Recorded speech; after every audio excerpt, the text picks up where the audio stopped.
Chapter 2, Work and Man. In the Book of Genesis. The Church is convinced that work is a fundamental dimension of man's existence on earth.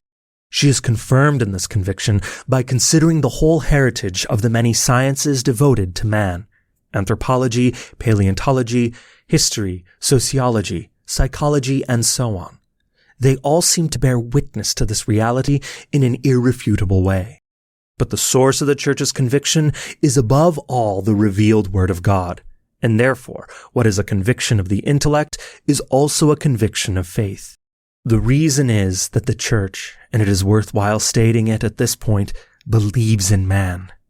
She thinks of man and addresses herself to him not only in the light of historical experience, not only with the aid of the many methods of scientific knowledge, but in the first place, in the light of the revealed word of the living God. Relating herself to man, she seeks to express the eternal designs and the transcendent destiny which the living God, the Creator and Redeemer, has linked with him. The Church finds in the very first pages of the book of Genesis the source of her conviction that work is a fundamental dimension of human existence on earth. An analysis of these texts makes us aware that they express, sometimes in an archaic way of manifesting thought, the fundamental truths about man in the context of the mystery of creation itself. These truths are decisive for man from the very beginning, and at the same time, they trace out the main lines of his earthly existence, both in the state of original justice and also after the breaking, caused by sin, of the Creator's original covenant with creation in man.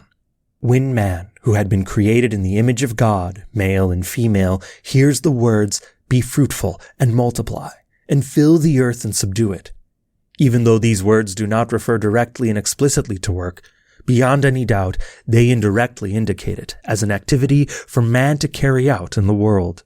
Indeed, they show its very deepest essence. Man is in the image of God partly through the mandate received from his Creator to subdue, to dominate the earth.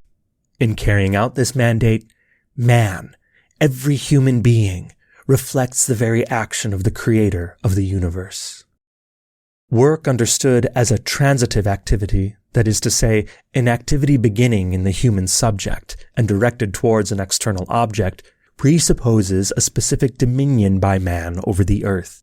And in its turn, it confirms and develops this dominion. It is clear that the term the earth, of which the biblical text speaks, is to be understood in the first place as that fragment of the visible universe that man inhabits.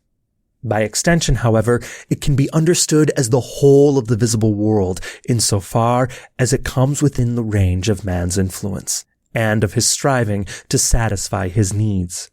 The expression subdue the earth has an immense range. It means all the resources that the earth, and indirectly the visible world, contains, and which, through the conscious activity of man, can be discovered and used for his ends. And so these words, placed at the beginning of the Bible, never cease to be relevant. They embrace equally the past ages of civilization and economy, as also the whole of modern reality and future phases of development, which are perhaps already to some extent beginning to take shape, though for the most part they are still almost unknown to man and hidden from him.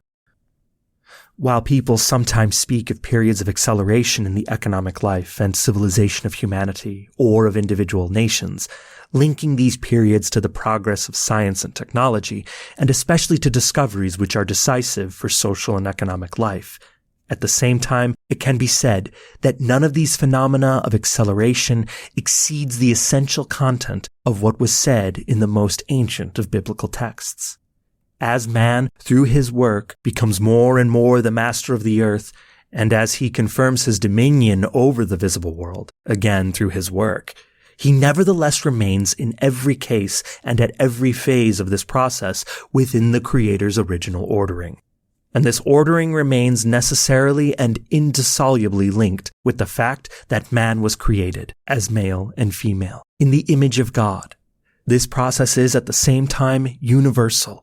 It embraces all human beings, every generation, every phase of economic and cultural development, and at the same time, it is a process that takes place within each human being, in each conscious human subject.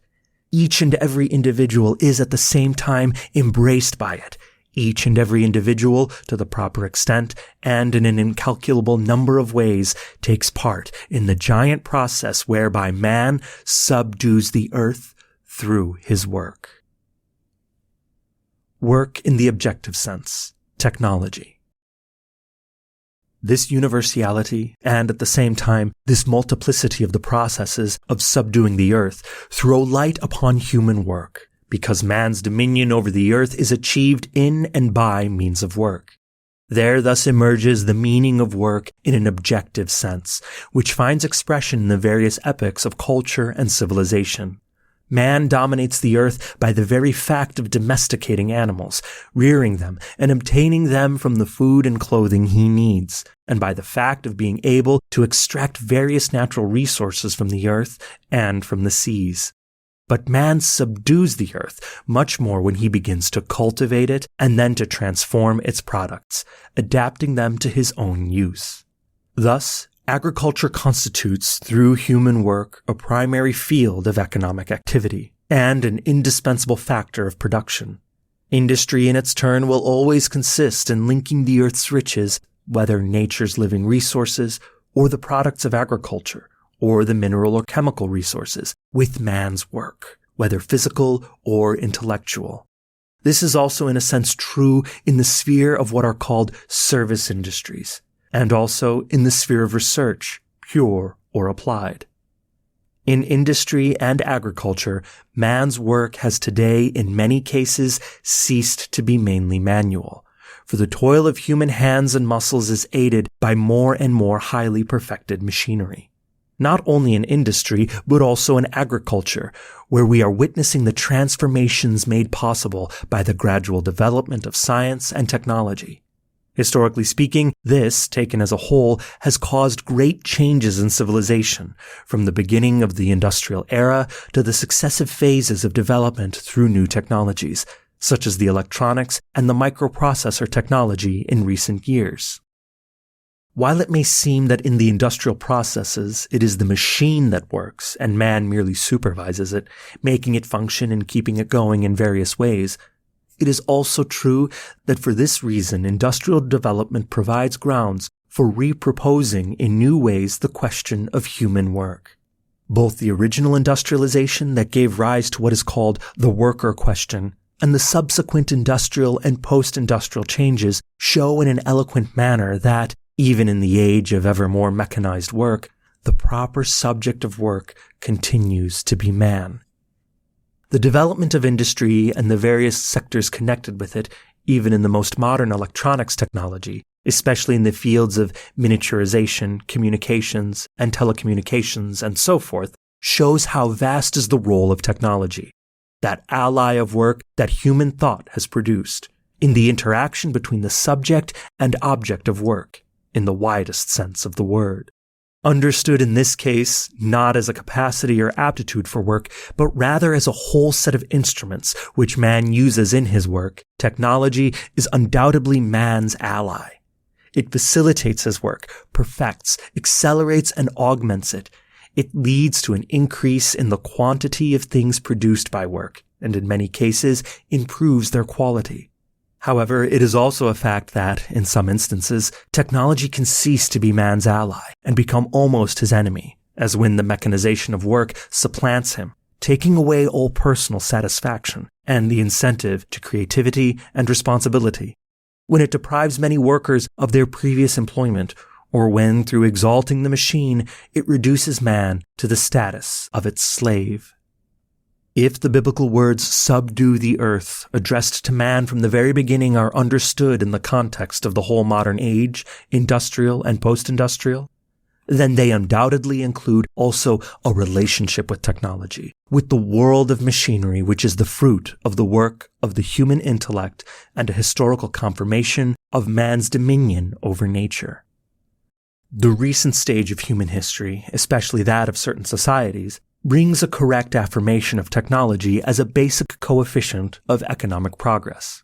But at the same time, this affirmation has been accompanied by, and continues to be accompanied by, the raising of essential questions concerning human work in relation to its subject, which is man. These questions are particularly charged with content and tension of an ethical and social character. They therefore constitute a continual challenge for the institutions of many kinds, for states and governments, for systems and international organizations.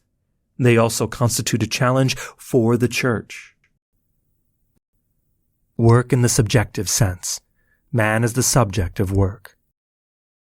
In order to continue our analysis of work, an analysis linked with the word of the Bible telling man that he is to subdue the earth, we must concentrate our attention on work in the subjective sense, much more than we did on the objective significance, barely touching upon the vast range of problems known intimately and in detail to scholars in various fields, and also, according to their specializations, to those who work. If the words of the book of Genesis, to which we refer in this analysis of ours, speaks of work in the objective sense in an indirect way, they also speak only indirectly of the subject of work, but what they say is very eloquent and is full of great significance. Man has to subdue the earth and dominate it, because as the image of God, he is a person, that is to say, a subjective being, capable of acting in a planned and rational way, capable of deciding about himself, and with a tendency to self-realization. As a person, man is therefore the subject of work. As a person, he works. He performs various actions belonging to the work process. Independently of their objective content, these actions must all serve to realize his humanity, to fulfill the calling to be a person that is his by reason of his very humanity. The principal truths concerning this theme were recently recalled by the Second Vatican Council in the Constitution Gaudium et Spes, especially in Chapter 1, which is devoted to man's calling. And so this dominion, spoken of in the biblical texts being meditated upon here, refers not only to the objective dimension of work, but at the same time introduces us to an understanding of its subjective dimension, understood as a process whereby man and the human race subdue the earth. Work corresponds to this basic biblical concept, not only when throughout the process man manifests himself and confirms himself as the one who dominates. This dominion, in a certain sense, refers to the subjective dimension, even more than to the objective one. This dimension conditions the very ethical nature of work. In fact, there is no doubt that human work has an ethical value of its own, which clearly and directly remain linked to the fact that the one who carries it out is a person, a conscious and free subject, that is to say, a subject that decides about himself. This truth, which in a sense constitutes the fundamental and perennial heart of Christian teaching on human work, has had and continues to have primary significance for the formulation of the important social problems characterizing whole ages. The ancient world introduced its own typical differentiation of people into classes according to the type of work done. Work which demanded from the worker the exercise of physical strength, the work of muscles and hands, was considered unworthy of free men and was therefore given to slaves. By broadening certain aspects, that reality belonged to the Old Testament. Christianity brought about a fundamental change of ideas in this field, taking the whole content of the gospel message as its point of departure, especially the fact that the one who, while being God, became like us in all things, devoted most of the years of his life on earth to manual work at the carpenter's bench. This circumstance constitutes in itself the most eloquent gospel of work, showing that the basis for determining the value of human work is not primarily the kind of work being done, but the fact that the one who is doing it is a person. The sources of the dignity of work are to be sought primarily in the subjective dimension, not in the objective one. Such a concept practically does away with the very basis of the ancient differentiation of people into classes according to the kind of work done. This does not mean that, from the objective point of view, human work cannot and must not be rated and qualified in any way. It only means that the primary basis of the value of work is man himself, who is the subject. This leads immediately to a very important conclusion of an ethical nature. However true it may be that man is destined for work and called to it, in the first place, work is for man, and not man for work. Through this conclusion, one rightly comes to recognize the preeminence of the subjective meaning of work over the objective one.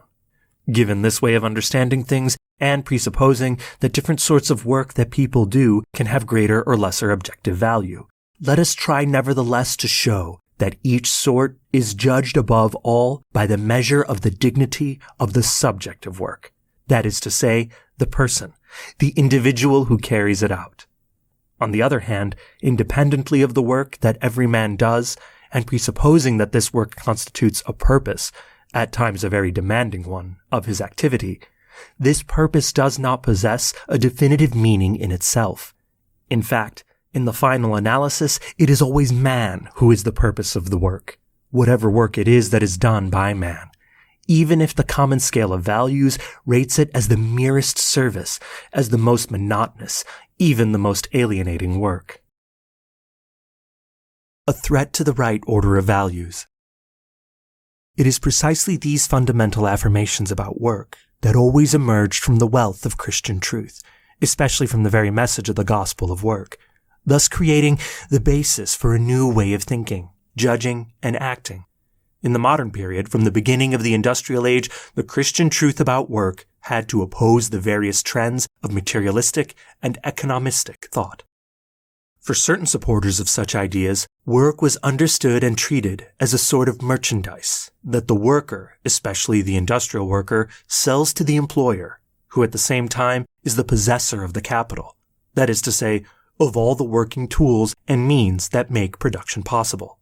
This way of looking at work was widespread, especially in the first half of the 19th century. Since then, explicit expressions of this sort have almost disappeared, and have given way to more human ways of thinking about work and evaluating it. The interaction between the worker and the tools and means of production has given rise to the development of various forms of capitalism, parallel with various forms of collectivism, into which other socioeconomic elements have entered as a consequence of new concrete circumstances, of the activity of workers' associations and public authorities, and of the emergence of large transnational enterprises. Nevertheless, the danger of treating work as a special kind of merchandise, or as an impersonal force needed for production, the expression workforce is in fact in common use, always exists, especially when the whole way of looking at the question of economics is marked by the premises of materialistic economism. A systematic opportunity for thinking and evaluating in this way, and in a certain sense a stimulus for doing so, is provided by the quickening process of the development of a one-sidedly materialistic civilization, which gives prime importance to the objective dimension of work, while the subjective dimension, everything in direct or indirect relationship with the subject of work, remains on a secondary level.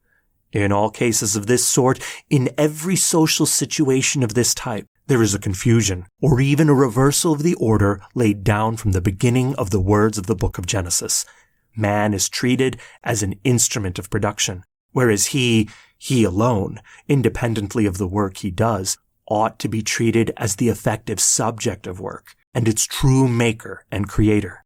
Precisely this reversal of order, whatever the program or name under which it occurs, should rigidly be called capitalism, in the sense more fully explained below. Everybody knows that capitalism has a definite historical meaning as a system, an economic and social system, opposed to socialism or communism. But in the light of the analysis of the fundamental reality of the whole economic process, first and foremost of the production structure that work is, it should be recognized that the error of early capitalism can be repeated wherever man is treated on the same level as the whole complex of material means of production, as an instrument, and not in accordance with the true dignity of his work. That is to say, where he is not treated as subject and maker, and for this very reason, as the true purpose of the whole process of production. This explains why the analysis of human work in the light of the words concerning man's dominion over the earth goes to the very heart of the ethical and social question. This concept should also find a central place in the whole sphere of social and economic policy, both within individual countries and in the wider field of international and intercontinental relationships, particularly with reference to the tensions making themselves felt in the world, not only between East and West, but also between North and South. Both John XXIII in the encyclical Mater et Magistra and Paul VI in the encyclical Populorum Progressio gave special attention to these dimensions of the modern ethical and social question. Worker solidarity. When dealing with human work in the fundamental dimension of its subject, that is to say, the human person doing the work, one must make at least a summary evaluation of the developments during the 90 years since Rerum Novarum in relation to the subjective dimension of work. Although the subject of work is always the same, that is to say, man, nevertheless, wide-ranging changes take place in the objective aspect. While one can say that, by reason of its subject, work is one single thing, one and unrepeatable every time, yet when one takes into consideration its objective directions, one is forced to admit that there exist many works, many different sorts of work. The development of human civilization brings continual enrichment in this field. But at the same time, one cannot fail to note that the process of this development not only do new forms of work appear, but also others disappear. Even if one accepts that on the whole this is a normal phenomenon, it must still be seen whether certain ethically and socially dangerous irregularities creep in, and to what extent. It was precisely one such wide-ranging anomaly that gave rise in the last century to what has been called the worker question, sometimes described as the proletariat question. This question and the problems connected with it gave rise to a just social reaction and caused the impetus emergence of a great burst of solidarity between workers, first and foremost industrial workers. The call to solidarity and common action addressed the workers, especially to those engaged in narrowly specialized, monotonous, and depersonalized work in industrial plants, when the machine tends to dominate man, was important and eloquent from the point of view of social ethics. It was the reaction against the degradation of man as the subject of work, and against the unheard of accompanying exploitation in the field of wages, working conditions, and social security for the worker. This reaction united the working world in a community marked by great solidarity. Following the lines laid down by the encyclical Rerum Novarum and many later documents in the Church's magisterium, it must be frankly recognized that the reaction against the system of injustice and harm that cried to heaven for vengeance, and that weighed heavily upon workers in that period of rapid industrialization, was justified from the point of view of social morality. This state of affairs was favored by the liberal socio-political system, which, in accordance with its economistic principles, strengthened and safeguarded economic initiative by the possessors of capital alone. But it did not pay sufficient attention to the rights of the workers on the grounds that human work is solely an instrument of production and that capital is the basis, efficient factor, and purpose of production. From that time, workers' solidarity together with a clearer and more committed realization by others of workers' rights has in many cases brought about profound changes. Various forms of neo-capitalism or collectivism have developed. Various new systems have been thought out. Workers can often share in running businesses and in controlling their productivity, and in fact do so. Through appropriate associations, they execute influence over the conditions of work and pay, and also over social legislation. But at the same time, various ideological or power systems and new relationships which have arisen at various levels of society have allowed flagrant injustices to persist or have created new ones. On the world level, the development of civilization and of communications has made possible a more complete diagnosis of the living and working conditions of man globally. But it has also revealed other forms of injustice, much more extensive than those which, in the last century, stimulated unity between workers for particular solidarity in the working world. This is true in countries which have completed a certain process of industrial revolution. It is also true in countries where the main working milieu continues to be agriculture or other similar occupations. Movements of solidarity in the sphere of work, a solidarity that must never mean being closed to dialogue and collaboration with others, can be necessary also with reference to the condition of social groups that were not previously included in such movements, but which, in changing social systems and conditions of living, are undergoing what is in effect proletarianization, or which actually already finds themselves in a proletariat situation, one which, even if not yet given that name, in fact deserves it. This can be true of certain categories or groups of the working intelligentsia, especially when ever wider access to education and an ever-increasing number of people with degrees or diplomas in the fields of their cultural preparation are accompanied by a drop in the demand for their labor. This unemployment of intellectuals occurs or increases when the education available is not oriented toward the types of employment or service required by the true needs of society, or when there is less demand for work which requires education, at least professional education, than for manual labor, or when it is less well paid. Of course, education in itself is always valuable and an important enrichment of the human person, but in spite of that, proletarianization processes remain possible. For this reason, there must be continued study of the subject of work and the subject's living conditions. In order to achieve social justice in the various parts of the world, in various countries, and in the relationships between them, there is a need for ever new movements of solidarity of the workers and with the workers. This solidarity must be present wherever it is called for by the social degrading of the subject of work, by exploitation of the workers, and by the growing areas of poverty and even hunger. The Church is firmly committed to this cause, for she considers it her mission, her service, a proof of her fidelity to Christ, so that she can truly be the Church of the poor.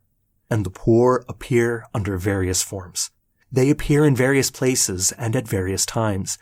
In many cases, they appear as the result of the violation of the dignity of human work, either because the opportunities for human work are limited as a result of the scourge of unemployment, or because a low value is put on the work and the rights that flow from it, especially the right to a just wage and to the personal security of the worker and his or her family. Work and personal dignity. Remaining within the context of man as the subject of work, it is now appropriate to touch upon, at least in a summary way, certain problems that more closely define the dignity of human work, in that they make it possible to characterize more fully its specific moral value. In doing this, we must always keep in mind the biblical calling to subdue the earth, in which is expressed the will of the Creator that work should enable man to achieve that dominion in the visible world that is proper to him. God's fundamental and original intention with regard to man, whom he created in his image and after his likeness, was not withdrawn or cancelled out, even when man, having broken the original covenant with God, heard the words, "In the sweat of your face you shall eat bread." These words refer to the sometimes heavy toil that from then onwards has accompanied human work. But they do not alter the fact that work is the means whereby man achieves that dominion, which is proper to him over the visible world by subjecting the earth. Toil is something that is universally known, for it is universally experienced. It is familiar to those doing physical work under sometimes exceptionally laborious conditions. It is familiar not only to agricultural workers who spend long days working the land, which sometimes bears the thorns and thistles, but also to those who work in mines and quarries, to steel workers at their blast furnaces, to those who work in builders' yards and in construction work, often in danger of injury or death. It is likewise familiar to those at an intellectual workbench, to scientists, to those who bear the burden of grave responsibility for decisions that will have a vast impact on society. It is familiar to doctors and nurses who spend days and nights at their patients' bedside. It is familiar to women who sometimes without proper recognition on the part of society and even of their own families bear the daily burden and responsibility for their homes and the upbringing of their children. It is familiar to all workers, and since work is a universal calling, it is familiar to everyone. And yet, in spite of all this toil, perhaps in a sense because of it, work is a good thing for man, even though it bears the mark of a bonum ardum. In the terminology of St. Thomas, this does not take away the fact that, as such, it is a good thing for man. It is not only good in the sense that it is useful or something to enjoy, it is also good as being something worthy. That is to say, something that corresponds to man's dignity, that expresses his dignity and increases it. If one wishes to define more clearly the ethical meaning of work, it is the truth that one must particularly keep in mind. Work is a good thing for man, a good thing for his humanity, because through work, man not only transforms nature, adapting it to his own needs, but also achieves fulfillment as a human being and indeed, in a sense, becomes more a human being. Without this consideration, it is impossible to understand the meaning of the virtue of industriousness, and more particularly, it is impossible to understand why industriousness should be a virtue. For virtue, as a moral habit, is something whereby man becomes good as man. This fact in no way alters our justifiable anxiety that in work whereby matter gains in nobility, man himself should not experience a lowering of his own dignity. Again, it is well known that it is possible to use work in various ways against man, that it is possible to punish man with the system of forced labor and concentration camps, that work can be made into a means for oppressing man, and that in various ways it is possible to exploit human labor, that is to say, the worker. All this pleads in favor of the moral obligation to link industriousness as a virtue within the social order of work, which will enable man to become, in work, more a human being, and not be degraded by it, not only because of the wearing out of his physical strength, which at least up to a certain point is inevitable, but especially through the damage of the dignity and subjectivity that are proper to him. Work and society, family and nation. Having thus confirmed the personal dimension of human work, we must go on to the second sphere of values, which is necessarily linked to work. Work constitutes a foundation for the formation of family life, which is a natural right and something that man is called to. These two spheres of values, one linked to work and the other consequent on the family nature of human life, must be properly united and must properly permeate each other. In a way, work is a condition for making it possible to found a family, since the family requires the means of subsistence which man normally gains through work. Work and industriousness also influence the whole process of education in the family, for the very reason that everyone becomes a human being through, among other things, work, and becoming a human being is precisely the main purpose of the whole process of education. Obviously, two aspects of work in a sense come into play here, the one making family life and its upkeep possible, the other making possible the achievement of the purposes of the family, especially education. Nevertheless, these two aspects of work are linked to one another and are mutually complementary in various points. It must be remembered and affirmed that the family constitutes one of the most important terms of reference for shaping the social and ethical order of human work. The teaching of the Church has always devoted special attention to this question, and in the present document we shall have to return to it. In fact, the family is simultaneously a community made possible by work and the first school of work within the home for every person. The third sphere of values that emerges from this point of view, that of the subject of work, concerns the great society to which man belongs on the basis of particular cultural and historical links. This society, even when it has not yet taken on the mature form of a nation, is not only the great educator of every man, even though an indirect one, because each individual absorbs within the family the contents and values that go to make up the culture of a given nation. it is also a great historical and social incarnation of the work of all generations. All of this brings it about that man combines his deepest human identity with membership of a nation, and intends his work also to increase the common good developed together with his compatriots, thus realizing that in this way, work serves to add to the heritage of the whole human family of all the people living in the world. These three spheres are always important for human work in its subjective dimension. And this dimension, that is to say, the concrete reality of the worker, takes precedence over the objective dimension. In the subjective dimension, there is realized, first of all, that dominion over the world of nature to which man is called from the beginning, according to the words of the book of Genesis. The very process of subduing the earth, that is to say, work, is marked in the course of history, and especially in recent centuries, by an immense development of technological means. This is an advantageous and positive phenomenon, on condition that the objective dimension of work does not gain the upper hand over the subjective dimension, depriving man of his dignity and inalienable rights, or reducing them.